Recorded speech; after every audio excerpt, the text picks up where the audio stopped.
الحمد لله وكفى وسلام على عباده الذين اصطفى أما بعد فأعوذ بالله من الشيطان الرجيم بسم الله الرحمن الرحيم ويل لكل همزة لمزة الذي جمع مالا وعدده يحسب أن ماله أخلده كلا لينبذن في الحطمة وما أدراك ما الحطمة نار الله الموقدة التي تطلع على الأفئدة إنها عليهم مؤصدة في عمد ممددة صدق اللہ العظیم۔ جو سورت تلاوت کی گئی ہے سورہ ہمزہ، اس میں اللہ پاک نے کفار مکہ کی 3 بری خصلتوں کا ذکر فرمایا ہے، اور ان 3 بری خصلتوں اور عادتوں کی وجہ سے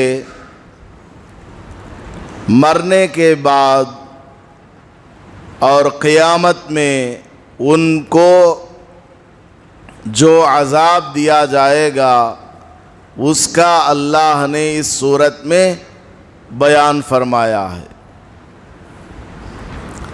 مکہ مکرمہ میں نبی پاک صلی اللہ علیہ وسلم نے توحید کی دعوت دی،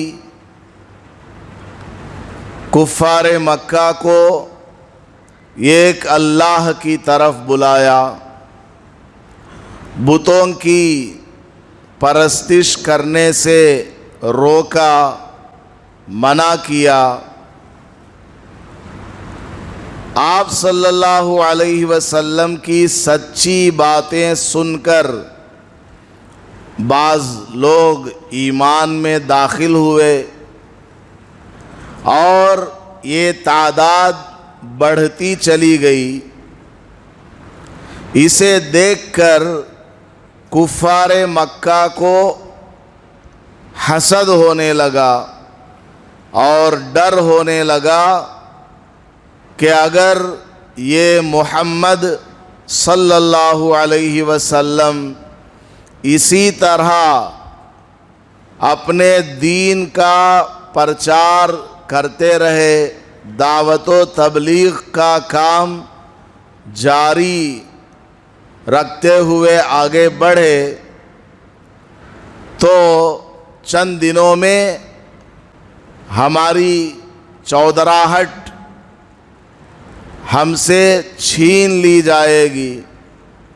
مکہ مکرمہ میں کثیر تعداد میں ان کے ماننے والے اور ان کی پیروی کرنے والے بن جائیں گے۔ یہ سوچ کر کفار مکہ میں سے بعض بڑے بڑے سرداروں نے کیا کیا، حضور صلی اللہ علیہ وسلم کے پیٹھ پیچھے حضور کی برائی بیان کرنا شروع کیا، حالانکہ حضور صلی اللہ علیہ وسلم ان کے اندر رائی کے دانے کے برابر کوئی برائی نہیں تھی۔ نبوت سے پہلے پورا مکہ شہر آپ صلی اللہ علیہ وسلم کو صادق کہہ کر کے پکارا کرتا تھا کہ آپ صلی اللہ علیہ وسلم بڑے سچے پیغمبر ہیں۔ امین کہا کرتا تھا کہ آپ صلی اللہ علیہ وسلم امانت دار ہیں، کوئی چیز امانت کے طور پر ان کے پاس رکھی جائے تو اس کی وہ حفاظت کرتے ہیں، اور جب مطالبہ کیا جائے تو اس کو ہو بہو واپس لوٹانے والے ہیں۔ بڑے چھوٹے جھگڑوں میں حضور صلی اللہ علیہ وسلم کو یہی مکہ کے کافر فیصل قرار دیا کرتے تھے کہ یہ آدمی جو فیصلہ کریں گے ہم اس کو مان لیں گے۔ لیکن جیسے ہی حضور کو نبوت ملی اور آپ نے کفار مکہ کے سامنے ان کے باطل معبودان کے خلاف آواز اٹھائی اور ایک اللہ کی طرف لوگوں کو بلایا، وہیں سے وہ لوگ حضور صلی اللہ علیہ وسلم کے خلاف ہو گئے۔ جو اب تک حضور کو صادق کہہ کر کے پکارا کرتے تھے، وہ اب حضور صلی اللہ علیہ وسلم کی باتوں کو جھٹلانے لگے، کہنے لگے کہ یہ تو خود حضور کا اپنا بنایا ہوا دین ہے، آسمان سے کوئی دین نہیں آیا۔ حضور صلی اللہ علیہ وسلم کو پہلے محمد کہہ کر کے یہ لوگ پکارا کرتے تھے۔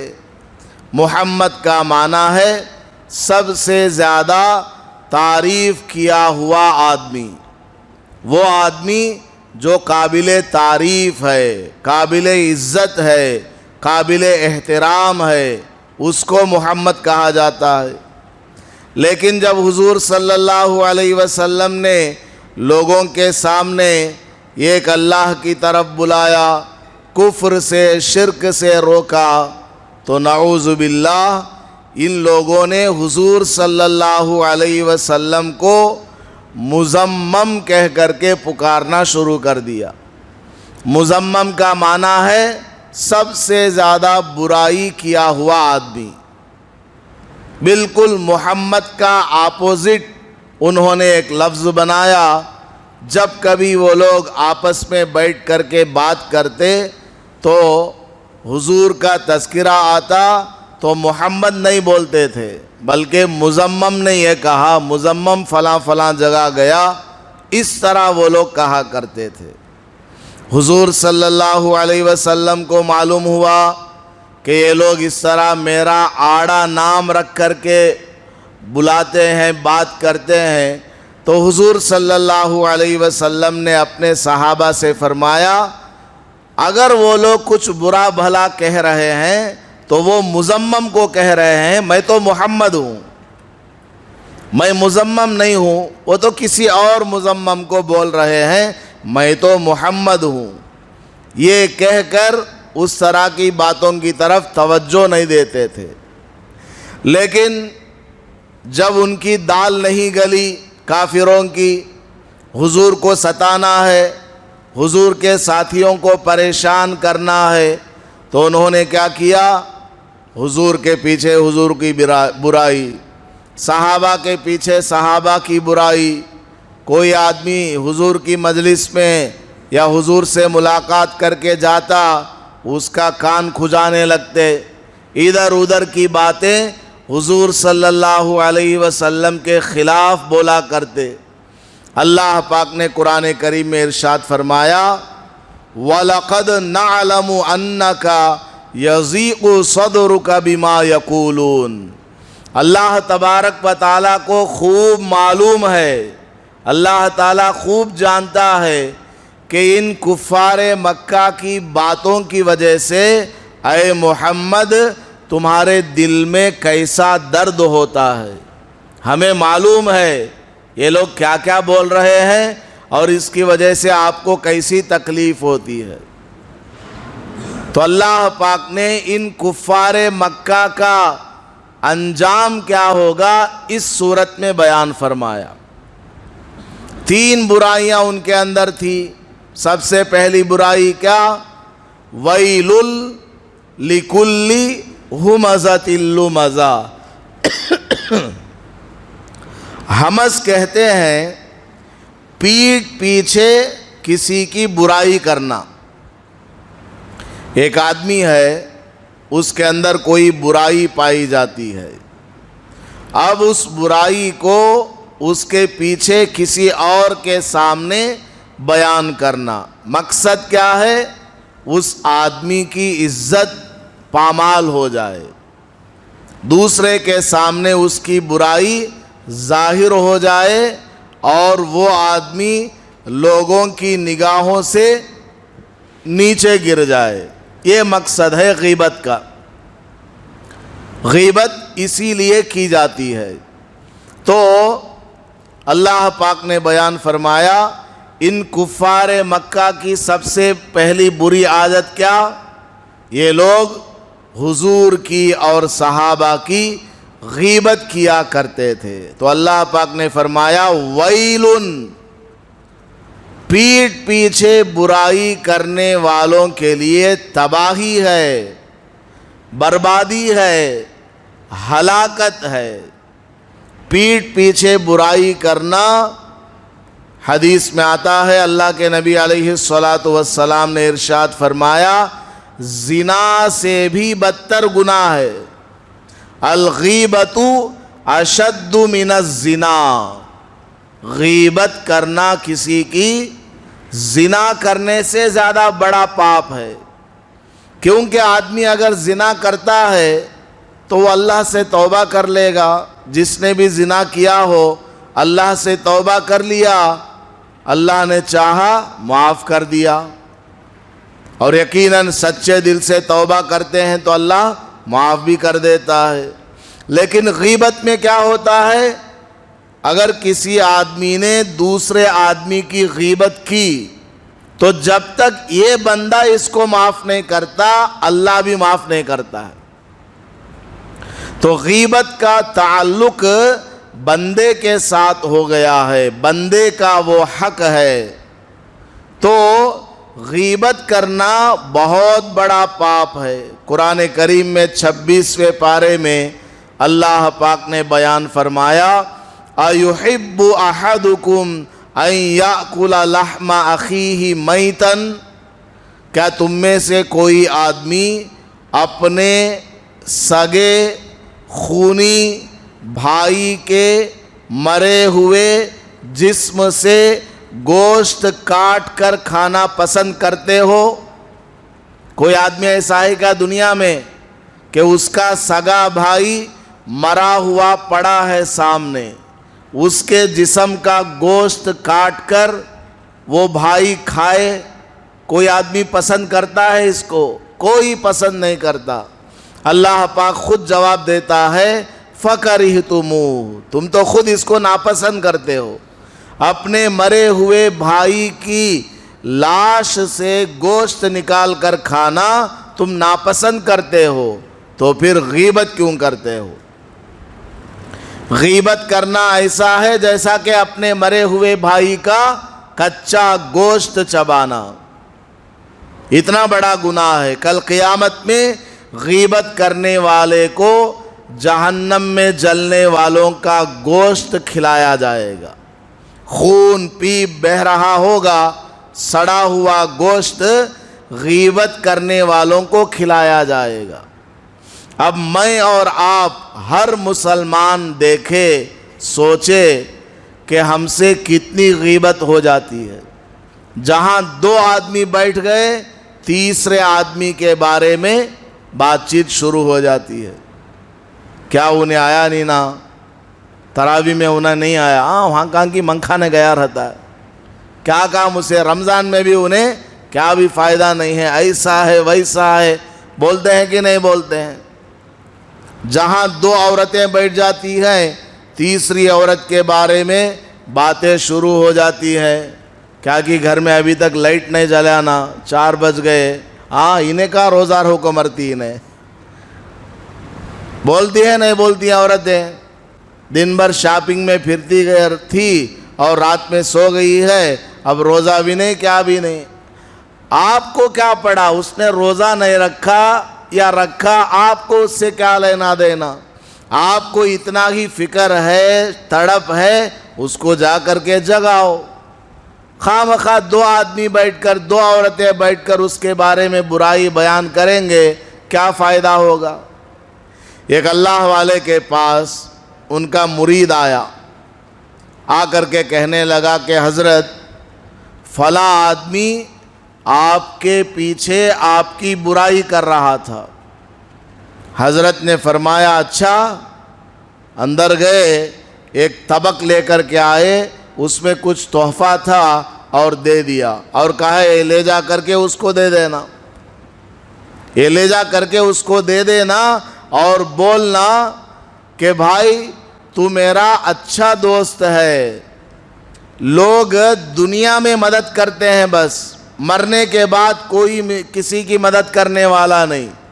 تم جو ہے پیٹھ پیچھے میری برائی کر کے کل قیامت میں جتنا تم نے میری برائی کی ہے اتنے میرے گناہ اپنے سر پہ لینے والے ہو، لہٰذا یہ میری طرف سے گفٹ ہے، قبول کر لو۔ سمجھ میں آیا؟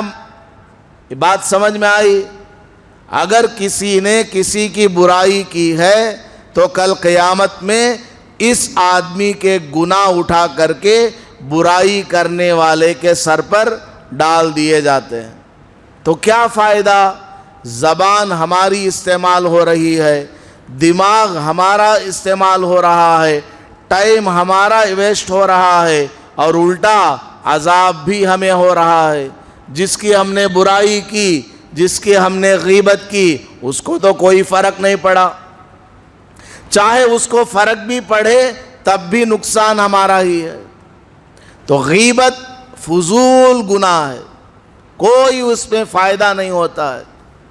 اس کا علاج اولیاء کرام یہ بیان فرماتے ہیں کہ جب آپ دو آدمی ہو، تیسرے آدمی کا ذکر آئے تو تیسرے آدمی کا ذکر ہی مت کرو، کیونکہ تیسرے آدمی کی بات اگر آئے گی، شروع میں اس کے بارے میں اچھی باتیں ہوں گی، دھیرے دھیرے شیطان مداخلت کرتا ہے اور اس کی بری باتوں کو بھی دونوں میں سے کوئی ایک آدمی چھیڑنے لگتا ہے۔ اس لیے تیسرے آدمی کی بات کو بیچ میں آنے ہی نہیں دینا ہے۔ اگر آ گئی بات، کرنا ضروری ہے، کرو، لیکن برائی نہیں کرنا ہے۔ جہاں برائی شروع ہو گئی وہاں بات کو ٹال دینا، روک دینا، منع کر دینا، بس بھائی رہنے دو، وہ جانے اس کا گناہ وہ دیکھے گا، ہمیں اس کے پیچھے پڑنے کی ضرورت نہیں ہے۔ بعض صورتوں میں کسی کی برائی اس کے پیچھے بیان کرنا جائز ہوتا ہے۔ مثال کے طور پر آپ کا ایک دوست ہے، وہ ایک لڑکے کے ساتھ گھومتا پھرتا ہے، اور وہ لڑکا بڑا خراب ہے، شراب پینے والا ہے یا گندی حرکتوں میں وہ ملوث ہے، تو آپ نے اپنے دوست سے کہا دیکھ بھائی فلاں لڑکا جس کے ساتھ تمہاری دوستی ہے وہ صحیح نہیں ہے، اس کے ساتھ مت جاؤ۔ تو اس کو گناہ سے بچانے کے لیے، اس کو غلط راستے میں پڑنے سے روکنے کے لیے اس نے فلاں لڑکے کی برائی بیان کی، تو اس میں کوئی حرج کی بات نہیں۔ لیکن یہ برائی بیان کرتے وقت بھی دل میں یہ نہیں ہونا چاہیے کہ وہ ذلیل ہو جائے، دل میں یہی ہونا چاہیے کہ وہ جو لڑکا ہے، وہ لڑکا تو ٹھیک ہے، اس کا عمل خراب ہے۔ وہ لڑکا تو ٹھیک ہے، اگر اس کے اندر جو برائی ہے وہ ختم ہو جائے تو لڑکا بہت اچھا ہے، لیکن ابھی غلط راستے میں ہے، اس لیے تم اس کے پیچھے نہ جاؤ۔ اسی طرح اس برے آدمی کے بارے میں اس سے بڑے کے سامنے جا کر کے بتانا۔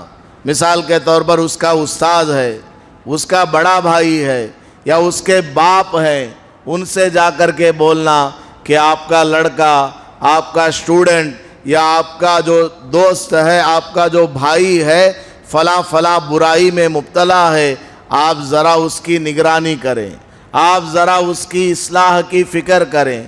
تو یہاں کیا ہو گیا؟ نیت بدل گئی۔ مطلب مقصد کیا تھا؟ اس بچے کے اندر پائی جانے والی برائی کی اصلاح مقصود ہے، تو اس کو بھی غیبت نہیں کہا جائے گا۔ سمجھ میں آ گئی بات؟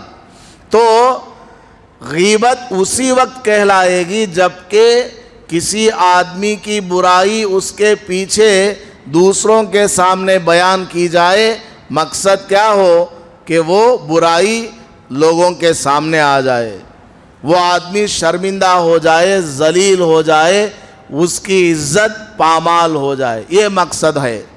اس مقصد سے اگر کوئی کسی کی برائی کرتا ہے تو پھر یہ کیا ہے؟ غیبت ہے۔ اب اکثر لوگ کیا کرتے ہیں؟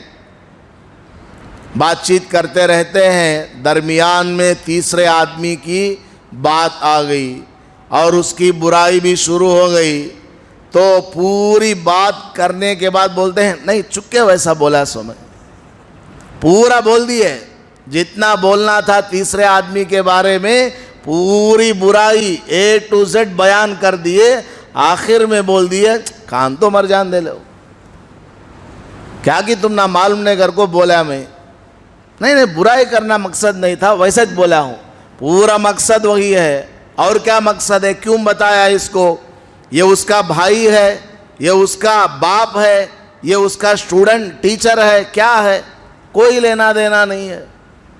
تو مقصد جو ہے صرف اور صرف اس کی عزت پر حملہ کرنا ہے اور اس کی برائی کو لوگوں کے سامنے ظاہر کرنا ہے، اس کے علاوہ کوئی اور مقصد نہیں۔ تو اللہ پاک نے کافروں کی اس برائی کا اس صورت میں ذکر فرمایا ہے، اور ان کو عذاب کیا ملنے والا؟ بڑا دردناک عذاب ہے، بڑا ہی خطرناک عذاب ہے جو اس طرح غیبتیں کرتے ہیں۔ اس صورت کے آخر میں اس کو بیان فرمایا اللہ تعالیٰ نے کہ جہنم کی آگ میں ان کو ڈالا جائے گا، ایسی آگ جو ان کے جسم کو چورا چورا کر کے رکھ دینے والی ہے، یہاں تک کہ ان کے دل تک آگ پہنچنے والی ہے اور جلانے والی ہے۔ تفصیل ہے اس میں، وہ جہنم کی سزا وہ انشاءاللہ آگے بتاؤں گا۔ آج بس اتنا یاد رکھ لیں کہ غیبت ہمیں ہرگز نہیں کرنا ہے۔ غیبت کریں گے ہماری نیکیاں اٹھا کر کے کل قیامت میں اس آدمی کو دے دیے جائیں گی جس کی ہم نے غیبت کی ہے، جس کی ہم نے برائی کی ہے۔ اس لیے اس بیماری سے ہمیں خاص طور پر بچنا چاہیے، اور عورتوں کے اندر خاص کر یہ بیماری پائی جاتی ہے، اس لیے ان کو بھی چاہیے کہ ایسی بیماری سے، ایسے گناہ سے اپنے آپ کو بچا کر کے رکھیں۔